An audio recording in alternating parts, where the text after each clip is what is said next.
الحمد لله الحمد لله وكفى وسلام على عباده الذين اصطفى أما بعد فأعوذ بالله من الشيطان الرجيم بسم الله الرحمن الرحيم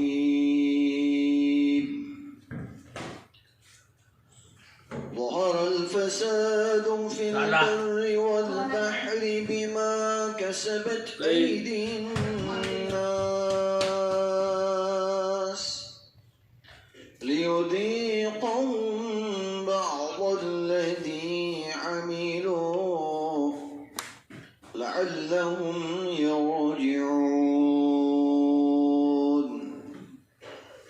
وقال تعالى في شأن حبيبه إن الله وملائكته يصلون على النبي يا أيها الذين آمنوا صلوا عليه وسلموا تسليما. اللهم صل على سيدنا ونبينا وحبيبنا وسندنا وإمامنا وشفيعنا ومولانا محمد وعلى آل سيدنا ونبينا ومولانا محمد وبارك وسلم. سبحان ربك رب العزة عما يصفون وسلام على المرسلين والحمد لله رب العالمين.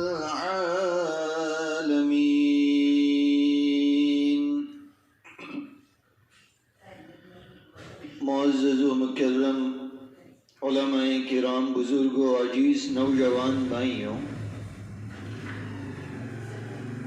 قرآن الکریم کی ایک آیت کریمہ آپ حضرات کے سامنے تلاوت فرمائی، جس میں اللہ رب العالمین ارشاد فرماتے ہیں زمین میں، سمندروں میں جو بگاڑ ظاہر ہوتا ہے، جو خرابی پیدا ہوتی ہیں، جو فسادات برپا ہوتے ہیں، زمین اور سمندروں کے نظام میں جو تبدیلیاں پیدا ہوتی ہیں، فتنے اور فساد کا وجود ہوتا ہے، بما کسبت ایدی الناس، یہ لوگوں کے اپنے ہاتھوں کی کمائی ہوتی ہے، یہ لوگوں کے اپنے کیے ہوئے اعمال کا نتیجہ ہوتا ہے۔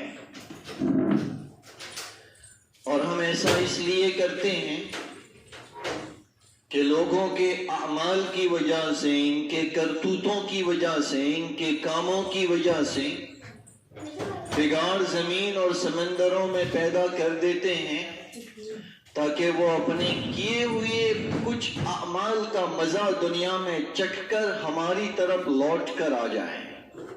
لعلہم یرجعون لیذیقہم بعض الذی عملوا، ہم ان کے کچھ اعمال کا مزہ چکھائیں، لعلہم یرجعون، تاکہ وہ لوٹ کر، پیچھے مڑ کر ہماری طرف آ جائیں۔ ایک بہت بڑے مسئلے کا حل اللہ رب العالمین نے قرآن الکریم کی اس آیت کریمہ میں فرما دیا۔ ایک بات تو یقینی ہے کہ دنیا میں جب عمومی طور پر حالات بگڑتے ہیں یا انفرادی طور پر کسی کی پرسنل لائف میں جب کچھ بگاڑ پیدا ہوتا ہے تو آدمی پریشان ہو جاتا ہے، اللہ رب العالمین نے اسی پریشانی کا حل اس آیت کریمہ میں بتلا دیا کہ یہ آئی ہیں تمہارے کچھ کرتوتوں کی وجہ سے، اور تمہیں کرنا کیا ہے؟ جب حالات کا بگاڑ عمومی طور پر دنیا میں پیدا ہوا، جیسے اس وقت میں ہے، روزانہ کوئی خبر اس سے خالی نہیں جاتی جس میں مسلمانوں کے ظلم و ستم کے قصے لکھے نہ جا رہے ہو، کوئی خبر ایسی خالی نہیں جاتی جس میں مسلمانوں کی قتل و غارت کے قصے نہ ہو، کوئی خبر خالی نہیں جاتی جس میں مسلمانوں کو دبانے کے قصے بتائے نہ جا رہے ہو۔ عمومی طور پر بھی حالات بگڑے ہوئے ہیں، عالم کے بھی فضا کے بھی۔ یہ جو ہم موسم کی تبدیلیاں دیکھ رہے ہیں، ہمیں تو قربان ہیں اور سچے دل سے قربان ہونا چاہیے۔ میرا سب کچھ، میرا گھرانہ قربان ہو تاجدار مدینہ رحمت للعالمین سرور کائنات خلاصۃ الموجودات حضرت محمد مصطفیٰ صلی اللہ تعالی علیہ وسلم پر ایک نہیں 1000 جانیں آپ پر قربان ہو۔ پیارے آقا علیہ الصلوۃ والسلام نے فرمایا جب قیامت بالکل نزدیک آئے گی، ایک رتو دوسرے رتو میں گھس کر آئے گی۔ آپ نے فرمایا موسمیں تبدیل ہو جائے گی، عالمی نظام میں بھی بگاڑ ہے، فضائی نظام میں بھی بگاڑ ہے۔ ظہر الفساد فی البر والبحر۔ یہ موسمیں جو گرمی کے موسم میں گرمی کا محسوس نہ ہونا، ٹھنڈ کے موسم میں گرمی کا محسوس ہونا، ابھی بھی آپ میں سے کتنوں کی پیشانیوں کے اوپر گرمی کا اثر ہے۔ میں خود چاہ رہا تھا فین چالو کرواؤں، مصب نہ کرو تو وہ نہیں بدونوں خیال رکھی لو۔ ایسے ہوتا ہے کبھی ٹھنڈ کے موسم میں، تو ٹھنڈ کے موسم میں ٹھنڈ کا محسوس نہ ہونا، بارش کے موسم میں بارش کا نہ ہونا، بے موسم کی بارش کا ہونا، دنوں کے چھوٹے معلوم ہونا۔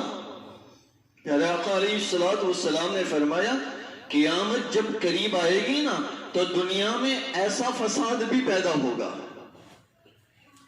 یہ فساد اس لیے ہو رہا ہے، بگاڑ اس لیے ہو رہا ہے، تبدیلیاں ماحول میں اس لیے ہو رہی ہیں، اللہ رب العالمین اپنے بندوں کو اپنی طرف متوجہ کرنا چاہتے ہیں۔ تو عمومی طور پر عالم کے حالات ہو، فضائی حالات ہو، یا انفرادی طور پر انسان کی زندگی کے پرسنل حالات ہو، یہ سارا بگاڑ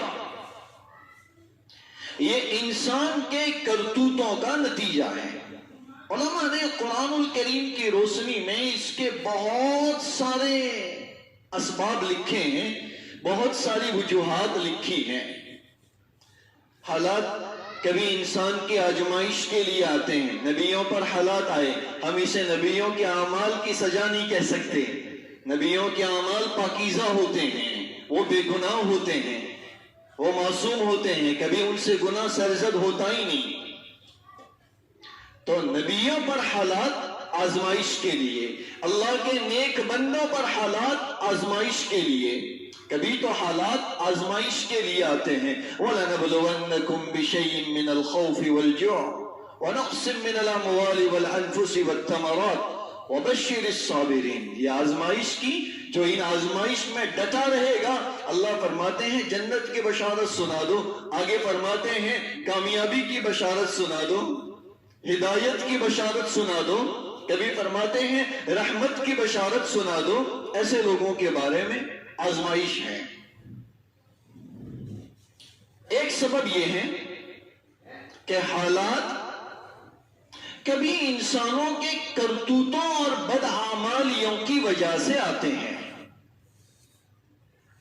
اس کی مثال ایسی ہی ہے کہ جیسے ہم دنیا میں چیزوں کو استعمال کرتے ہیں، ان چیزوں کا ایک خاص اثر ہوتا ہے۔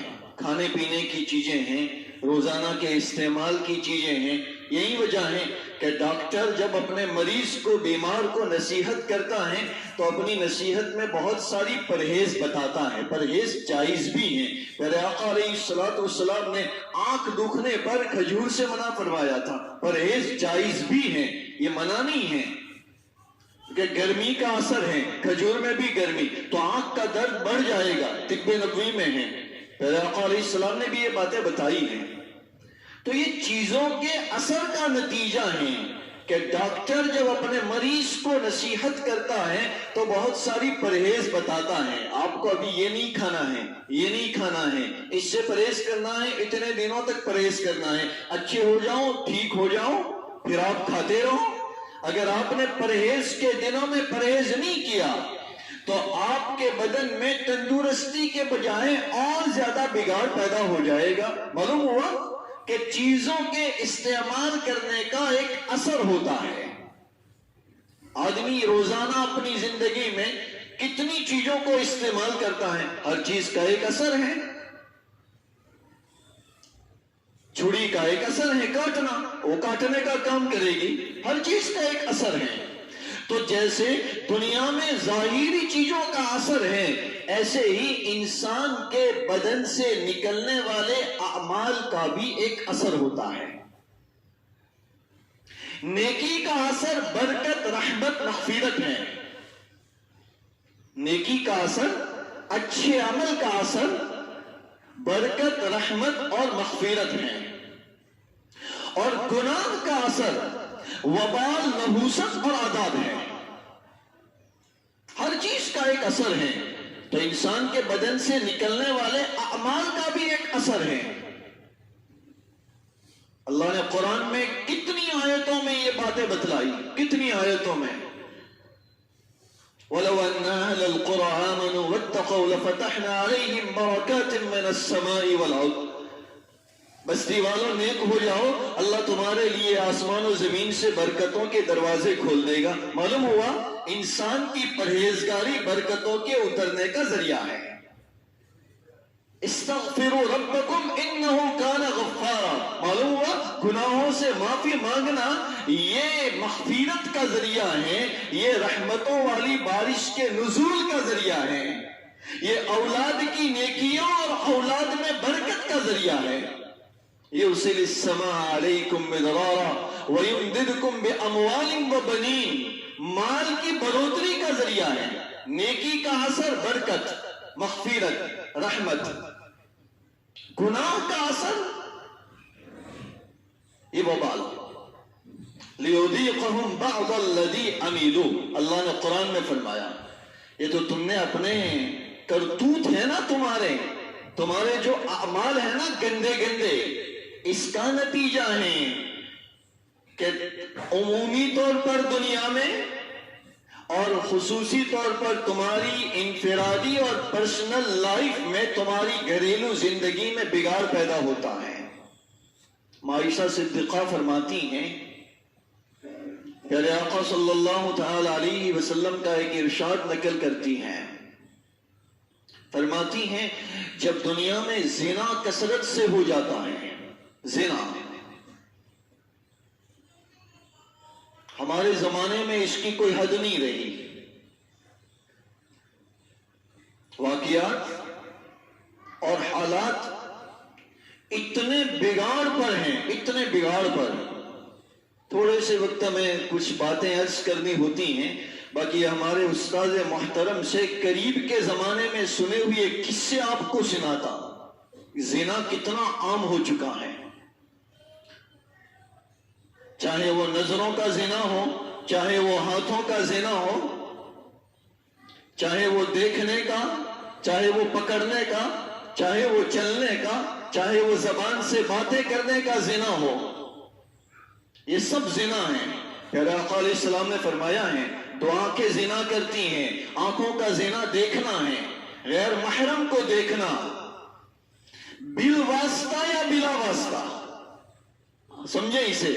کسی غیر محرم اور گناہ کی چیز کو دیکھنا بغیر کسی وسیلے کے، فیس ٹو فیس. اور کسی غیر محرم یا کسی گناہ کی چیز کو دیکھنا کسی وسیلے کے ذریعے، جیسے موجودہ زمانے میں لائیو چیٹ پر آنا، سوشل سائٹوں کے ذریعے، کیا ہم باتیں کرتے ہیں یا بچیاں باتیں کرتی ہیں، ایسے ہی اس کی آئی ڈی کسی کے پاس چلی جائیں، کہیں جائز ہے؟ یہ زنا ہے۔ اور یہ میری بات نہیں ہے، پیارے آقا صلی اللہ تعالی علیہ وسلم نے یہ باتیں ارشاد فرمائی ہیں، مشکوہ شریف میں ساری روایتیں ہیں۔ یہ زنا ہے، چاہے واسطے کے ذریعے دیکھا جائے یا بغیر کسی واسطے کے۔ ہم بخاری شریف پڑھ رہے تھے، ہمارے شیخ الحدیث حضرت شیخ یعقوب صاحب سارودی رحمت اللہ علیہ رحمت واسعہ، اللہ آپ کی قبر پر خوب رحمتیں اور برکتیں نازل فرمائیں۔ انہوں نے اسی عنوان کے ماتحت فرمایا، کسی غیر محرم عورت کو مرد کا دیکھنا اور کسی عورت کا کسی غیر محرم مرد کو دیکھنا جیسے فیس ٹو فیس ناجائز اور حرام ہے قرآن الکریم کی آیت کریمہ کے ذریعے، اسی طریقے سے تصویروں میں دیکھنا بھی ناجائز اور حرام ہے۔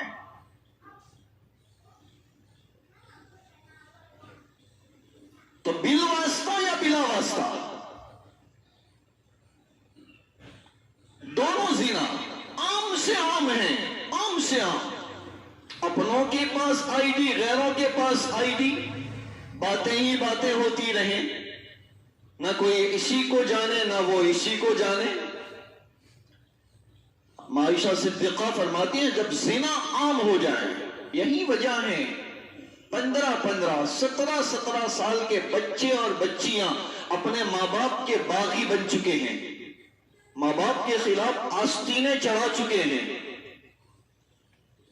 بیچارے ماں باپ پولیس اسٹیشن میں اپنے بچوں کو لینے کے لیے پہنچتے ہیں، میرا بیٹا صغیر ہے، ابھی پخت وئی کا نہیں ہوا، میری بیٹی صغیرہ ہے، وہ جو ابھی 15-17 سال کی عمر میں ہیں، جنہیں ہمارے قانون کے اعتبار سے صغیر کہے جاتے ہیں، یہ اپنے ماں باپ کے خلاف آواز اٹھاتے ہیں، جانے کو تیار نہیں۔ પછી એમને સુધારણા કેન્દ્રોમાં મોકલવામાં આવે છે۔ یہ وجہ ہے، چھوٹے چھوٹے بچے اپنے ماں باپ کے باغی بنتے جا رہے ہیں، وجہ اس کی یہ ہے۔ اما عائشہ صدیقہ رضی اللہ تعالیٰ عنہ فرماتی ہیں جب زنا عام ہو جائے، بدکاری عام ہو جائے اور شراب کی ریلم چھیل ہو جائے، ہمارے گجرات میں شراب بندی ہے، قانون ہے۔ پرسوں کی تحقیق آپ کو بتا رہا ہوں، کسی نے اخبار میں تحقیق کر کے لکھا تھا کہ આપણા સેન્ટ્રલ થી લઈને ગુજરાતની હદ સુધી દારૂની રેલમ છેલ છે, બંદીનું નામો નિશાન નથી। شراب، جب شراب کثرت سے پی جانے لگے، اما عائشہ صدیقہ فرماتی ہیں پیارے آقا علیہ السلام نے فرمایا یہ گناہ جب اس طریقے سے ہونے لگتے ہیں اللہ رب العالمین ناراض ہوتا ہے۔ جب اللہ ناراض ہوتا ہے تو اللہ زمین کو حکم دیتا ہے میں ناراض ہوں اپنے بندوں کے ان کرتوتوں کی وجہ سے، زنا میں پڑے ہوئے ہیں، شراب نوشی میں پڑے ہوئے ہیں، میں ان سے ناراض ہوں، تجھے ان کو ہلانا چاہیے۔ یہ وجہ بن جاتی ہے اللہ کی ناراضگی کا، اور اللہ کی ناراضگی وجہ بن جاتی ہے دنیا میں زلزلوں کے آنے کا۔ تو جیسے نیکی کا اثر رحمت ہے، ایسے ہی گناہ کا اثر وبال اور عذاب ہے۔ عذاب اس طریقے سے آتا ہے، اللہ اس کو فرماتے ہیں یہ جو حالات کا بگاڑ پیدا ہوا ہے یہ بدعمالیوں کی بنیاد پر پیدا ہوا ہے، یہ اعمال کے بگاڑ کی بنیاد پر پیدا ہوا ہے۔ ابھی چھوٹا سا ایک بیان کا حصہ سنا حضرت مولانا خلیل الرحمن صاحب سجاد نعمانی دامت برکاتہم سے، صاف الفاظ میں یہ باتیں ارشاد فرمائی کہ کسی کے مکر و فریب کو بعد میں بیان کریں گے، کسی کی چال بازیوں کو بعد میں بیان کریں گے، کسی ہوشیاری کو بعد میں بیان کریں گے۔ اللہ تو تمہیں یہ فرماتا ہے کہ مسلمانوں، جب تمہاری ایکتا ٹوٹ جائے گی، جب تمہارے درمیان میں آپس میں جھگڑے بڑھ جائیں گے، اسے تو تفصیل سے بیان کرنے کی بھی ضرورت نہیں، ہر بار میں یہ الفاظ استعمال کرتا ہوں، گھر گھر کے جھگڑے بڑے ہوئے ہیں، گھر گھر کے جھگڑے بڑے ہوئے ہیں، بھائی بھائی کے ساتھ بیٹھنے کو تیار نہیں، بہن بہن کے ساتھ بیٹھنے کو تیار نہیں، بھائی بہن کے ساتھ، بہن بھائی کے ساتھ بیٹھنے کو تیار نہیں۔ اس سے بھی آگے بڑھو کہ اولاد ماں باپ کے ساتھ بیٹھنے کو تیار نہیں، ماں باپ کو گالیاں دیتی ہے۔ ایک آدمی، ایک نوجوان اپنے ماں باپ کو گالی دے رہا تھا،